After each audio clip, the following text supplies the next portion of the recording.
Ucrania da una sorpresa. ¿Cómo es posible que pueda hacerle esto a Rusia? Durante más de 4 años, el mundo observó cómo Ucrania resistía a lo que muchos expertos consideraban una derrota inevitable frente al gigante militar ruso.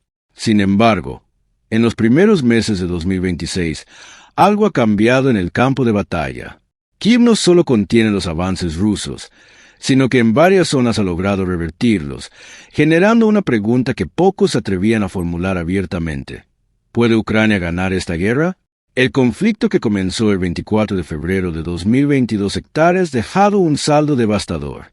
Decenas de miles de civiles muertos, más de 6 millones de refugiados fuera del país, ciudades enteras reducidas a escombros en el este y un costo estimado de reconstrucción que supera los $558.000 millones. El panorama era sombrío, pero la guerra de desgaste que Rusia pretendía ganar por simple superioridad numérica ha comenzado a mostrar sus grietas. Uno de los datos más reveladores de las últimas semanas es que las fuerzas ucranianas han recuperado desde mediados de marzo más de 480 kilómetros cuadrados de territorio previamente ocupado. Para cualquier ejército que lleva meses cediendo terreno palmo a palmo, esa cifra representa no solo un logro táctico, sino un cambio psicológico fundamental en la dinámica del conflicto. Rusia avanza lentamente, sí, pero ya no de forma imparable.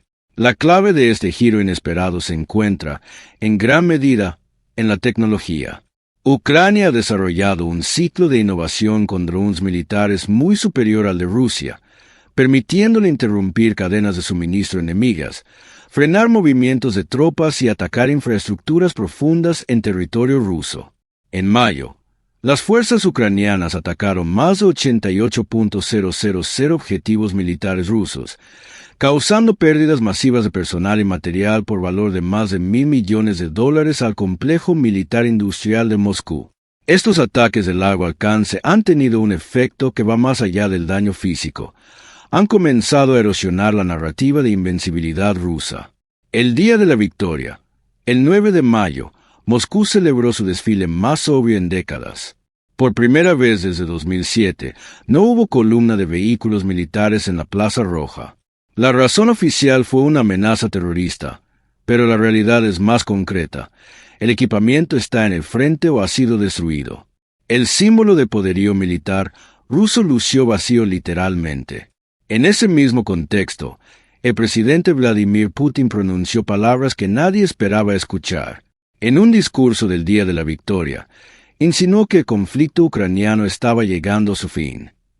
Fue una declaración breve, inusual en un hombre conocido por su frialdad comunicacional, y los analistas internacionales no tardaron en interpretarla como una señal destinada a Washington, más que un anuncio real de paz.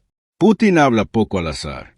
El frente oriental, sin embargo, sigue siendo el escenario más brutal del conflicto.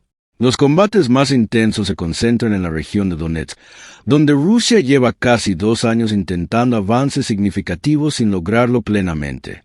La ciudad de Kostiantynivka, Pokrovsk y Novopavlivka son nombres que se repiten en los partes de guerra como epicentros de una lucha que parece no tener fin a corto plazo.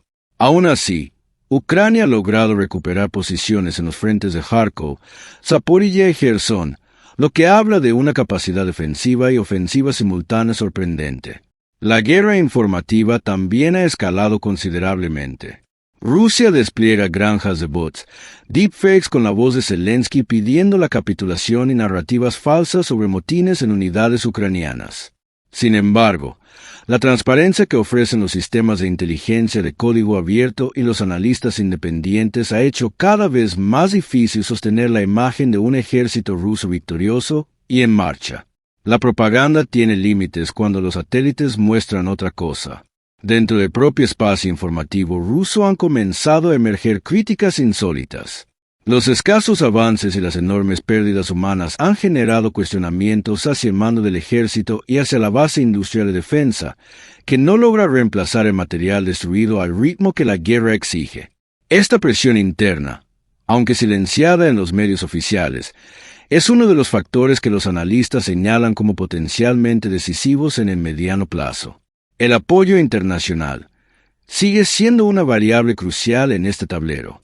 Ucrania cuenta con el respaldo amplio de la Unión Europea y la OTAN, así como del apoyo directo e indirecto de Estados Unidos. Rusia, por su parte, se apoya en países del bloque BRICS y en el sudeste asiático como fuentes de financiamiento y mercados alternativos. Sin embargo, la reciente visita de Xi Jinping a Pyongyang y el fortalecimiento del eje China-Corea del Norte añade una variable geopolítica que complica el cálculo de Occidente sobre cuánto tiempo puede sostenerse el apoyo a Kiev. El papel de Corea del Norte en este conflicto no debe subestimarse. Soldados norcoreanos han combatido junto a fuerzas rusas en Ucrania, y el propio Kim Jong los ha elogiado públicamente. La presencia de tropas extranjeras en el bando ruso ha internacionalizado de hecho un conflicto que Moscú siempre intentó presentar como un asunto bilateral. Ucrania, consciente de ello, ha elevado sus quejas ante organismos internacionales sin obtener respuestas concretas. El frente diplomático tampoco ofrece claridades. Durante la reciente cumbre entre Trump y Ons en Pekín, ambos líderes afirmaron compartir el objetivo de una Corea del Norte desnuclearizada, pero el verdadero elefante en la sala era Ucrania. Las negociaciones de paz siguen estancadas, en parte porque ninguna de las dos partes ha alcanzado aún el punto de inflexión que los obligue a ceder en sus condiciones mínimas. Rusia no abandona los territorios ocupados, Ucrania no renuncia a recuperarlos. ¿Qué significaría una victoria ucraniana en términos concretos? Los analistas militares dividen esta pregunta en varias dimensiones. Una victoria territorial plena, con la recuperación de Crimea y el Donbass, parece remota en el corto plazo. Pero una victoria estratégica, entendida como la incapacidad de Rusia para imponer sus condiciones y el agotamiento de su capacidad ofensiva, es un escenario cada vez más plausible según los datos del campo de batalla en 2026.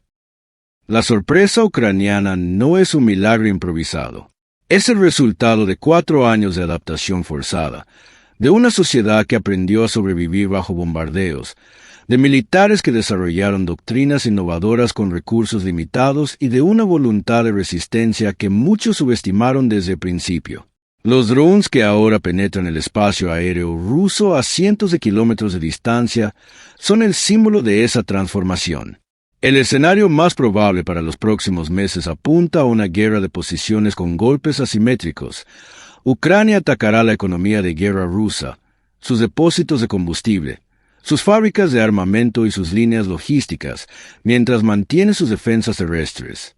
Si Rusia no logra lanzar con éxito su prevista ofensiva de verano en las direcciones de Sloviansk-Kramatorsk o de Orikhiv-Zaporilla, el equilibrio podría inclinarse todavía más hacia Kiev. La historia de esta guerra ha desmentido a los profetas del desastre ucraniano en varias ocasiones. Lo que parecía imposible en 2022, la resistencia, se convirtió en realidad. Lo que parecía improbable en 2024, frenar la maquinaria rusa, se ha materializado parcialmente en 2026. La pregunta sobre si Ucrania puede ganar ya no es retórica. Es la pregunta estratégica más importante del mundo en este momento, y la respuesta, por primera vez en 4 años, no es uno rotundo.